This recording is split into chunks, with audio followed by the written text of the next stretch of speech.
अस्सलाम वालेकुम नाज़रीन, मैं हूँ अर्शद यासीन, आप देख रहे हैं गल्फ़ पाकिस्तान। आज मेरे स्टूडियो में बहुत ही शानदार गेस्ट मौजूद हैं जो कि डेंटिस्ट हैं। उनका नाम है डॉक्टर ज़ारा। खूबसूरत होने के साथ साथ वो दांतों का इलाज भी बहुत अच्छा करती हैं। जी अस्सलाम वालेकुम। वालेकुम अस्सलाम। ज़ारा, डेंटिस्ट बनने का ख्याल कब आया? बस अब्बू की आखिरी ख्वाहिश थी तो हम बन गए। अच्छा, बाबा की ख्वाहिश में बनी है? बिल्कुल बिल्कुल। अपना रुझान नहीं था? अपना थोड़ा बहुत था, आई वाज इनटू, बट ये है कि अब्बू की आखिरी ख्वाहिश थी तो उनकी कोई बेटी डॉक्टर बने तो आई बिकेम अ डॉक्टर। यह बाबा का ख्याल था कि मेरी बेटी किसी के दांत तोड़े, बिल्कुल। इसलिए उन्होंने कहा डेंटिस्ट बन जाओ।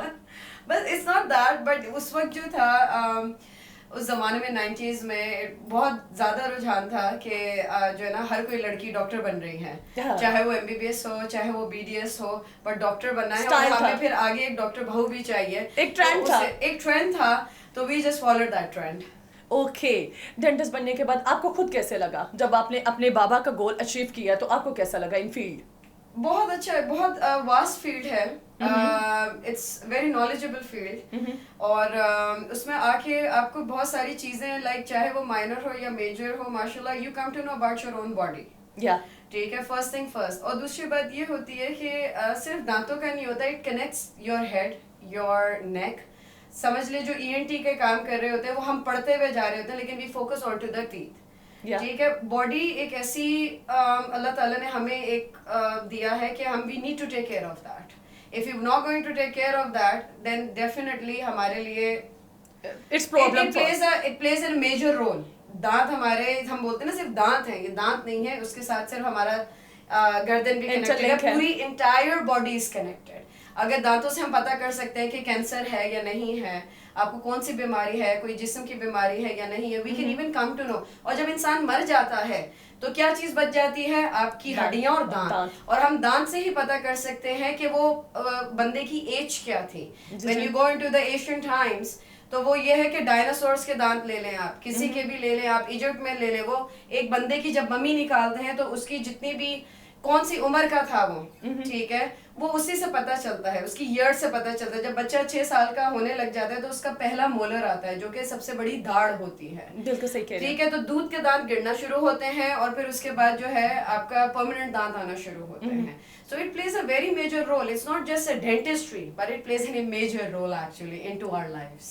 अच्छा, मुझे ये बताएं ज़ारा कि आप अक्सर ट्रीटमेंट करती हैं, वाइटनिंग के लिए लोग आजकल ट्रीटमेंट करवा रहे हैं, इसमें कितनी हकीकत और ये कितना फायदेमंद है? नहीं, हकीकत तो बिल्कुल है, it's all over the world. ठीक है, लेकिन जो होम वाइटनिंग्स लोग कर लेते हैं which is very much wrong. अब हर चीज के, हर ट्रीटमेंट के प्रोज होते हैं और कॉन्स होते हैं, ठीक है, एडवांटेजेस होते हैं और डिसएडवांटेजेस हो जाते हैं। अब कोई आए बोले जी लीमू ले लो, उसके ऊपर बेकिंग सोडा डाल के साफ करने लग जाए, आई एम सो सॉरी,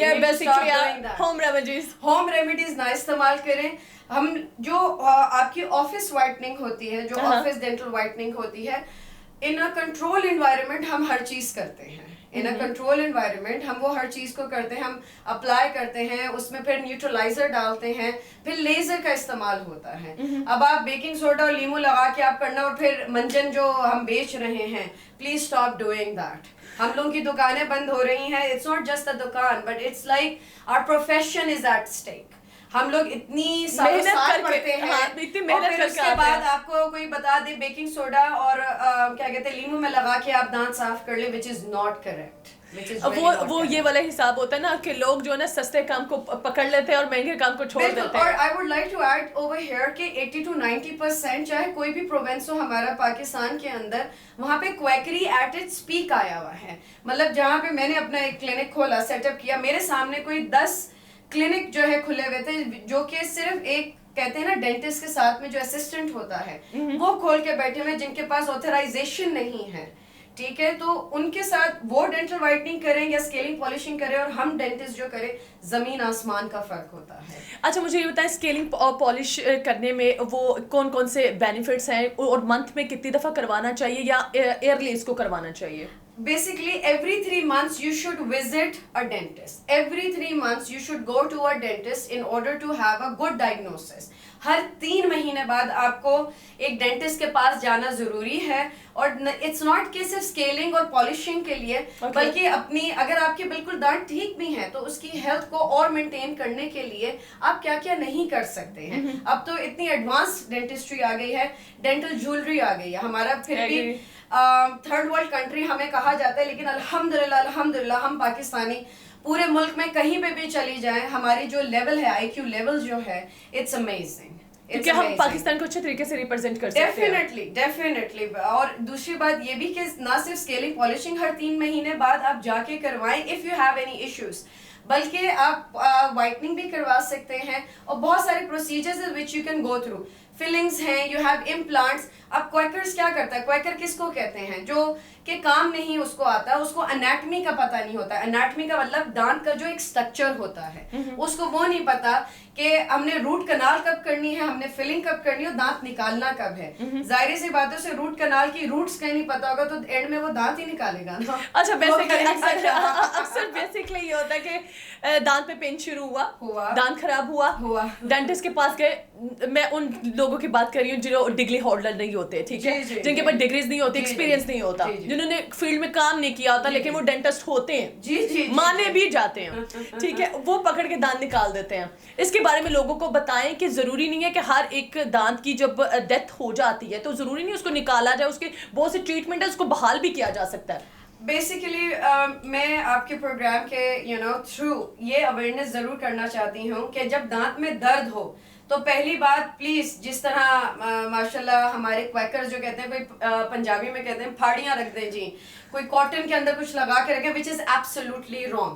पहली चीज, you get an x-ray done. X-ray करना बहुत इंपॉर्टेंट होता है, वो हमें पता चलता है कि दांत की रूट्स तक हम चले गए हैं या नहीं, ठीक है, which is the most important thing, ठीक है। दूसरी बात ये कि हम फौरन जो है पेन किलर ले लेते हैं ओवर द काउंटर, जी आप ये ले लें, जी आप ये ले लें, पैराडोल ले लें, आप सिंफ्लेक्स ले लें, एक होम रेमेडीज खुद ही देने लग जाते हैं, which is very much wrong. Absolutely go to a dentist first thing first, get an x-ray done. अंदर की कहानी बॉडी की तब तक पता नहीं चलेगी जब तक आप एक्सरे नहीं करवाएंगे, ठीक है। अब उसमें आपका एक अच्छा डेंटिस्ट डिफरेंशिएट करेगा, अलहदा करेगा कि वेदर इसका एक रूट कनाल करना है, ये इस दांत को बचाना है, इसकी फिलिंग करनी है, ये इसके क्या आपको ट्रीटमेंट देना है। अब जब भी आप किसी क्वैकर के पास जाओगे, वो दांत निकालने की करेगा, सीरियसली, ताकि उसको काम नहीं करना पड़ेगा ना। अच्छा, दांत निकालने के बाद उसने करना क्या है, उसके बाद वो आपको बोलेगा जी ब्रिज लगा लें। अब वो मेरा, अगर मैं I do not have a knowledge, if I ask you कि भाई मुझे बताएं ब्रिज क्या है जी, bridge definitely you don't know, you need to क्या कहते हैं कि लोगों को नॉलेज लेना चाहिए, नॉलेज है हमारे यहाँ। बिल्कुल बिल्कुल। बाहर के मुल्कों में क्या होता है, काउंसलिंग, उर्दू में हो या इंग्लिश में हो, काउंसल करना, लोगों को इंफॉर्मेशन देना कि रूट कनाल क्या है, what is scaling polishing, what is laser whitening, what is what and what are implants. And अब तो टेक्नोलॉजी बहुत आ गई है। हम तो थर्ड वर्ल्ड कंट्री में है, लेकिन अल्हम्दुलिल्लाह पाकिस्तान में ऐसे भी डेंटिस्ट हैं जो हमारे स्पेशलाइज्ड हैं, and they have the state of the art machines, ठीक है। और दूसरी बात ये कि coming back to the question you asked कि हमें कैसे पता होना चाहिए, directly go to a dentist, please get an x-ray done. उसके बाद फिर जो है हमारी जॉब है कि हम डायग्नोस करके आपको बताएंगे कि आगे करना क्या है। विदाउट एन एक्सरे आप दांत निकाल दें, विदाउट एन एक्सरे आप फिलिंग कर दें, तो which is not correct, which is really not correct. अच्छा, सेकेंडली दूसरे सवाल की तरफ आऊंगी कि ये जो लोगों को अक्सर ये सेंसिटिविटी का मसला हो जाता है, उसके ट्रीटमेंट के बारे में क्या वो कहेंगी? ठंडा गर्म लगना, और उसके बाद जो है खून आना, ये बहुत कॉमन क्या कहते हैं इश्यूज हैं जो कि हमारी बॉडी बता रही होती है दांतों के थ्रू कि इंटरनल प्रॉब्लम्स क्या हैं। फॉर एग्जांपल, उठते साथ ही सुबह बैड स्मेल, जिसमें बहुत गंदी बू आती है मुंह से, पेशेंट की को एसिडिटी है, you need to check that thing out, ठीक है। सेकेंडली, ठंडा गर्म लग रहा है, आपने बहुत जोर से ब्रश किया है, जो हमारे मसूड़े हैं वो नीचे चले गए हैं, ठीक है। उसके बाद फॉर एग्जाम्पल मेरे मैदे में कोई मसला है, तो it can cause a lot of problems, ठीक है। वो आपकी ब्लीडिंग भी कर सकता है, वो बता भी सकता है। और अगर आपका मसूड़ा आपके दांतों से बिल्कुल ही 1 मीटर एक स्केल बनाया हुआ है, जो कि मैं डिटेल में इतना जानना नहीं चाहती, अगर इतने लेवल से 0.5 मिलीमीटर या 0.3 मिलीमीटर नीचे चला जाए और डीअटैच्ड हो जाए, मसूड़ा साथ में से हट जाए दांतों के, तो उसको रिसेशन कहते हैं, ठीक है। वो हवा में उड़ने लग जाएगा और वो दांत निकल आएगा, बजाय कि हम कहीं और जाए, क्वैकर्स के पास जाए। We should stay over there only to the dentist, और वो फिर जो है आगे आपको डायग्नोसिस बताएगा। अब ठंडा गर्म होना और ब्लीडिंग आना, इट कॉजेस के बॉडी के अंदर इंटरनल मसला है, इंटरनल मसला है जिसको आपको कॉज को खत्म करना है। सोर्स को जब आपने खत्म कर दिया, then you will be able to get rid of that bad smell, ठीक है, bleeding and hot and cold sensations. और उसके बहुत सारे फैक्टर्स होते हैं। अगर हॉट एंड कोल्ड लग रहा है आपको, तो इसका मतलब है कि दांत में आपके फीलिंग्स भी हैं, या कोई आपको क्या कहते हैं कोई और भी प्रॉब्लम हो सकता है, ठीक है। डेफिनेटली। और ब्लीडिंग है तो आप अपना जो है स्टेरॉइड्स ना यूज करें। बहुत सारी टूथपेस्ट के अंदर स्टेरॉइड्स भी है, ठीक है, जो कि क्या करेगा, वो ब्लीडिंग को रोक तो देगा, लेकिन जो सोर्स है उसको खत्म नहीं करेगा, वो ज्यादा प्रॉब्लम बढ़ जाती है। I don't want to take names, बड़े ब्रांड्स हैं जिनके स्टेरॉइड्स हैं डले हुए, but stick to the basic please. जो बेसिक अब आपकी जो प्रोटोकॉल्स हैं उनको स्टिक करें प्लीज। अच्छा ज़ारा, ये तो आपने काफी डिटेल से बता दिया कि सेंसिटिविटी को कैसे हैंडल किया जाए और कैसे डॉक्टर के पास जाके उससे पूछा जाए, क्योंकि आपने काफी अवेयरनेस दी है लोगों को। अच्छा, मैं ये पूछना चाहूंगी कि वही कि लोग जो टोटकों पे अमल करते हैं और इस चीज़ को बेसिक समझ लेते हैं कि हमने जी फलां टोटका किया, मीठा सोडा डाल लिया, लेमन जूस कर लिया या कुछ भी, ठीक है, ये जो लोकल हकीम्स की वो क्या कहते हैं, मंजन जिसको बोलते हैं, ठीक है, मंजन जोर, इसकी नेगेटिविटी बताएं, ये किस तरह हमारे दांतों को बर्बाद करते हैं। बेसिकली ये जो अल्लाह ताला ने हमें दांत के जो है स्ट्रक्चर्स दिए हैं, जिसमें जो है हमारे एक होता है एनामिल होता है, डेंटीन होता है, और फिर उसके नीचे रूट्स आती हैं। 80% हमारे जो पहली कोटिंग, हम बहुत सिंपल अल्फाजों में बात करेंगे, जो अल्लाह ताला ने पहली जो दांत की कोटिंग दी है ना, वो बहुत मतलब उसमें जान डाली हुई है। 80 to 90% उसमें जान डाली हुई है।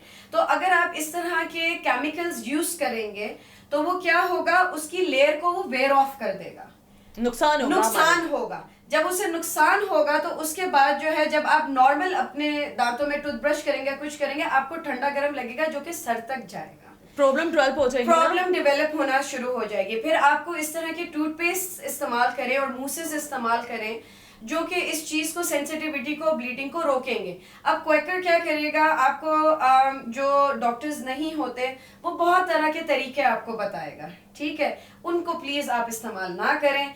कोई दांतों वाले मंजन हो या टूथपेस्ट हो जो अपने लोकली मेड हो, प्लीज वो इस्तेमाल ना करें।